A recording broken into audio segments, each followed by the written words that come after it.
दादा ई पीक पाहणीच्या संदर्भात 2023च्या म्हणजे जे शेतकऱ्यांना सोयाबीनच्या भावामुळं जे नुकसान झालं होतं यासाठी सरकारनं लोकसभेत फटका बसला शेतकऱ्यांच्या रोषाचा. त्यानंतर एक निर्णय घेतला की कापूस आणि सोयाबीनच्या शेतकऱ्यांना प्रति हेक्टरी 5,000 रुपये मदत द्यायची. खरं तर मोदी सरकारच्या व्यापारी धार्जिन धोरणामुळं जो भाव 10,000 रुपये प्रति क्विंटल सोयाबीनचा होता तो 4-4,500 आला. आपण साधा शेतकरी जरी म्हणलं तरी हेक्टरी कमीत कमी 15 क्विंटल सोयाबीन निघालं म्हणलं तरी 5 रुपये प्रति क्विंटल जरी भावाचा फरक पडला तर 75,000 रुपये हेक्टरी नुकसान झालेलं होतं. अशा वेळेस सरकारनं 5 रुपये प्रति हेक्टरी द्यायची घोषणा केली. हीच खरी तर मूळ शेतकऱ्यांची चेष्टा होती. आणि अशा वेळेस त्यांनी ज्या काल 2 दिवसापासून प्रत्येक गावोगावी याद्या लावल्यात त्यात त्यांनी ज्यांनी पीक पाहणी केली होती अशा शेतकऱ्यांच्या याद्या लावल्या गेलेल्या आहेत. त्यामुळं बरेच शेतकरी ज्या शेतकऱ्यांनी ई पीक पाहणी केली होती तरी त्यांची ई पीक पाहणी झाली नाही. बऱ्याच शेतकऱ्यांच्या सातबाऱ्यावर सोयाबीनचा पेरा आहे परंतु ई पीक पाहणीमध्ये नोंद नाही. तसेच ही असे लाखो शेतकरी या मदतीपासून वंचित राहणार आहेत. एकतर तुम्ही तुटपुंजी मदत देऊन शेतकऱ्यांची चेष्टा करताय, ह्यात अटी निकष अशा वेगवेगळ्या प्रकारे लावून शेतकऱ्यांची हेळसांड करताय.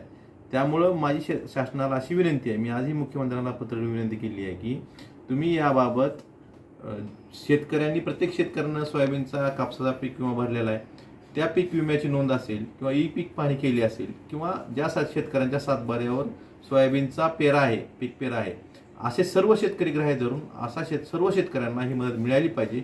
ही मागणी मी शासनाकडे आज मुख्यमंत्र्यांकडे केली आहे. आपण बघतोय याआधीही ज्यावेळेस आज जे सरकारमध्ये आहेत ही लोक 2014 ते 19 मध्ये सरकारमध्ये होती आणि छत्रपती शिवाजी महाराजांच्या नावाने एक कर्जमाफी योजना आणली होती. त्यावेळी शेतकऱ्यांना अटी निकष घालून कसे शेतकरी यातून कमी होतील ह्याची पुरेपूर काळजी त्यावेळेस घेतली होती. आणि आताही ह्यांचं धोरण जे शेतकरी विरोधी धोरण आहे यातून दिसून येतं. त्यामुळे शेतकऱ्यांची हेळसांड थांबवायची असेल तर तुम्ही असे कुठल्याही अटी निकष न लावता सरसकट ज्यांनी पीक विमा भरला अशा सर्व शेतकऱ्यांना सोयाबीन आणि कापसाची मदत दिली पाहिजे असं माझं मत. लोकसभेत जो शेतकऱ्यांनी रोष दाखवून दिला यातून ह्यांना कुठेतरी वाटलं की शेतकरी आपल्यावर नाराज आहे. त्यामुळं कुठेतरी शेतकऱ्यांना काहीतरी थोडी मदत देऊन आम्ही किती तुमची काळजी करतो हे दाखवण्याचा हा प्रयत्न आहे. परंतु ही मदत ही अत्यंत तुटपुंजी आहे. पण ती देताना सुद्धा अटी निकष लावून शेतकऱ्यांची हे खरं तर हेळसांड करतायत. त्यामुळे हे सरकार हे शेतकरी विरोधी आहे हे परत एकदा सिद्ध झालेलं आहे.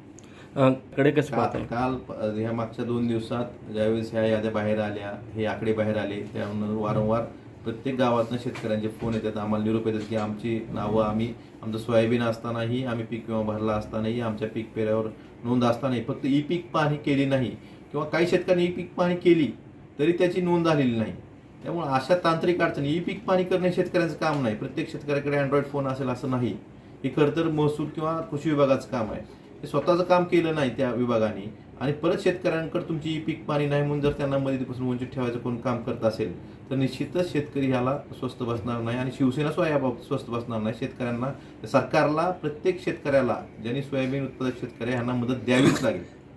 यासंदर्भात शिवसेना काय आंदोलन वगैरे करणार आहे?